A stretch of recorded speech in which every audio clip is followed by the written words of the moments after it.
We are so excited for today's video because we are going to show you, one, what we bought, and two, what we think is the absolute best towed vehicle for your RV. Let's get into it. Okay, first off, for a little bit of context, if you didn't catch our last video, we talked all about how we carry a Honda ADV on the back of our RV. We have a 27-foot C-Class, if you're not familiar, and we've had this bike as our primary vehicle for the past 2 years. And it's been really awesome for the most part, but there's a couple large pain points that we have, mainly when it comes to just having extra seating, being able to travel without just Gabby and I, because we do have a dog Lilo, and it's nice to be able to travel with other people as well. So we knew that we wanted to go on for this search of getting a towed vehicle for our RV, making that step to the next level, having a more realistic vehicle that we could travel around while we're in Key West, but also while we're traveling on the road in our RV.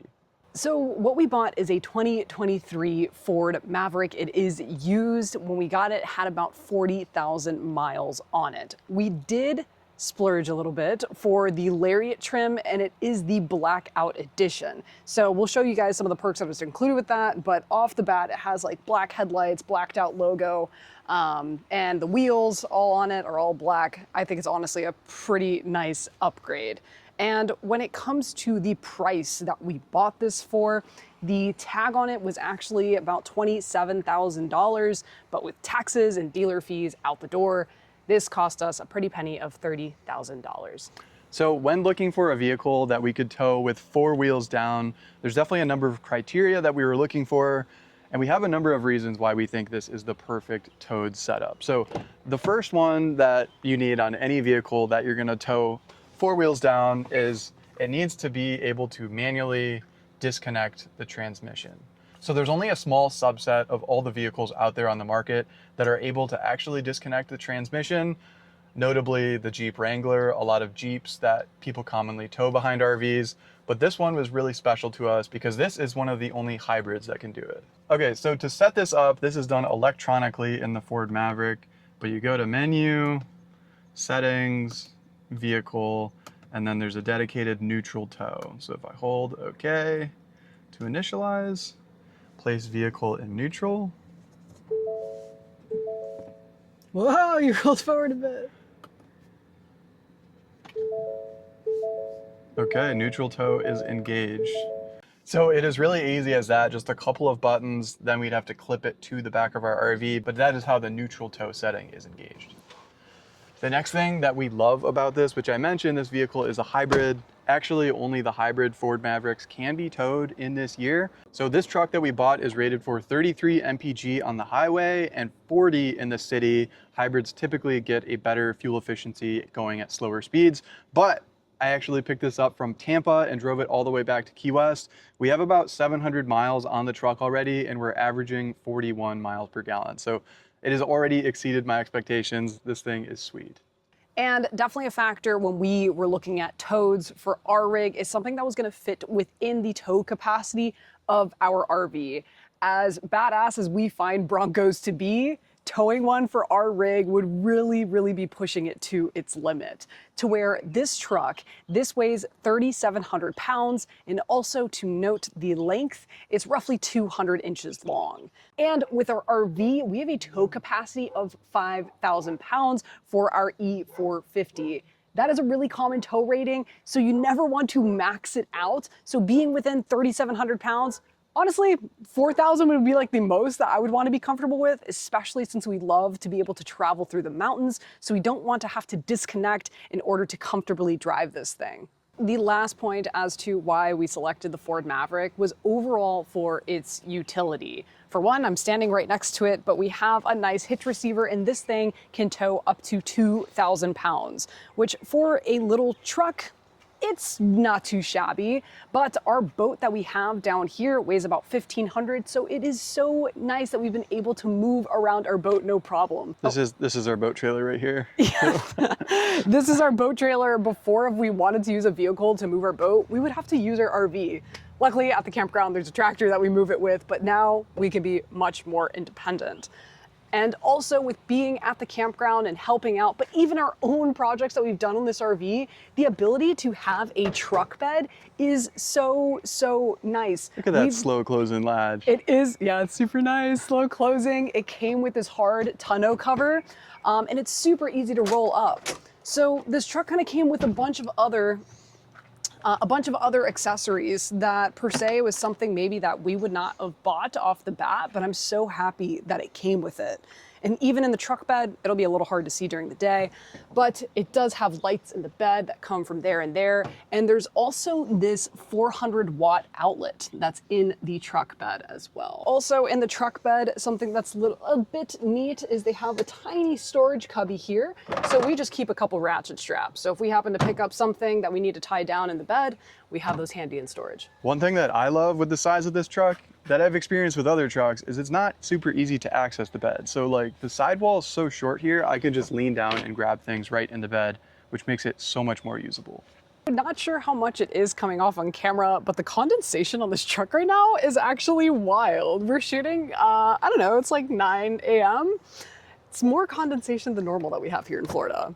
But speaking of utility, this is a nice little, I guess kind of like dog seat, you could call it. This did not come with the truck. This is something that we bought, but having a full back row that can honestly comfortably carry 2 people, 3 people in a pinch, but it carries Lilo. Those seats do fold up, but just not with their dog bed inside. With the Lariat trim, it did come with this keypad, which we've never really used it to unlock, but if you hit these 2 bottom, that locks on its own, which is really nice. And it is a remote key fob, and probably my favorite feature is that with that key fob, as soon as you walk up to the vehicle with it, it unlocks automatically. So you don't always have to be fiddling around with the key trying to unlock it. So now taking a look inside, with the Lariat trim, you get all leather seats, and with the blackout kit, the seats are black. If you don't get the blackout trim, it's actually gonna be more of like a tan and a navy combo. So like our doors are actually navy. For whatever reason, Ford loves this navy with the Maverick. It looks It's the only thing you decent. can get with it. Yeah, it looks decent. I think I would have preferred black, but it's okay. So other options that comes with the Lariat trim is going to be power seats for the driver's seats. You do have a leather wrapped steering wheel, and something that we've been using surprisingly a bit much in this Florida winter is heated seats and a heated steering wheel. That is such a nice feature to have. I know it might sound crazy, but the feels like temperatures got down to in the 30s here, which I've seen hasn't happened since the 1980s, so it's actually been pretty cold here. In this package came a moonroof. And this was honestly our biggest concern when buying this vehicle, because Brendan was not sure if he was going to be able to fit comfortably in the Maverick, since having a moonroof lowers your interior ceiling height. And Brendan is 6'2", so not a concern for me. I fit completely fine, but Brendan, you want to take a seat?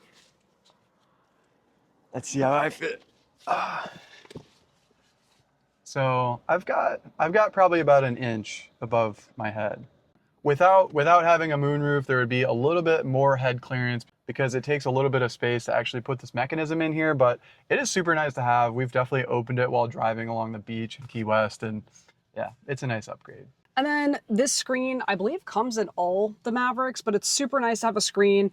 It's a manual connect for CarPlay, but then it also does Bluetooth for playing your own regular music. And then something that's pretty funny with the Mav is just the gear shifter. Can you put your foot on the brake? So just of how you change your gears is definitely a bit interesting there.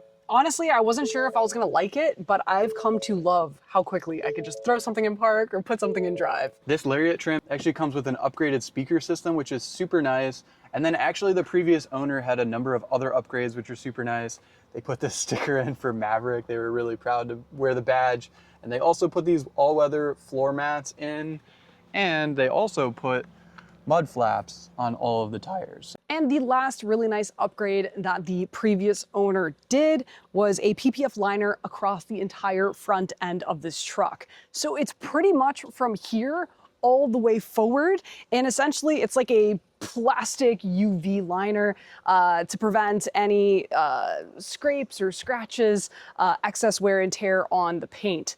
Personally, it's not something that I don't think I would pay to install, but I'm very happy to have this on this truck, especially with knowing that we're gonna be flat towing it behind the RV, which is probably gonna throw up debris anyway. So that's definitely something we're gonna have to look into, is whatever protective back end stuff you want when flat towing a vehicle, because this is definitely new territory for us.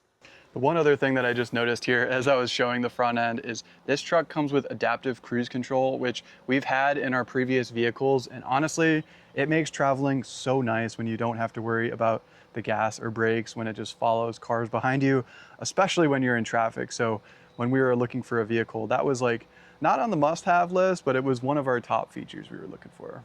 So, talking about next steps and maybe what's missing with this vehicle. We look at the front end, there is nowhere to hook up because this truck does not yet have a flat tow kit set up on it.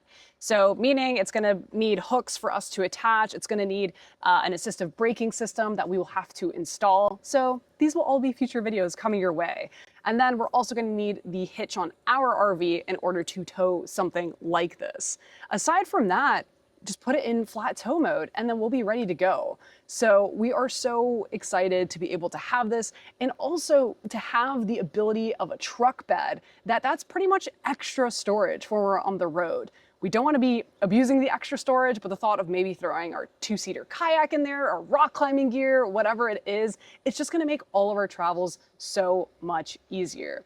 So I would love to hear if anyone down in the comments below, well, I suppose one, I'd love to hear if anybody has a Ford Maverick in your experience. And then two, any tips or best recommended flat tow kits that you've installed on your vehicles. So guys, we appreciate the time, we appreciate the love, and we'll catch you guys next week.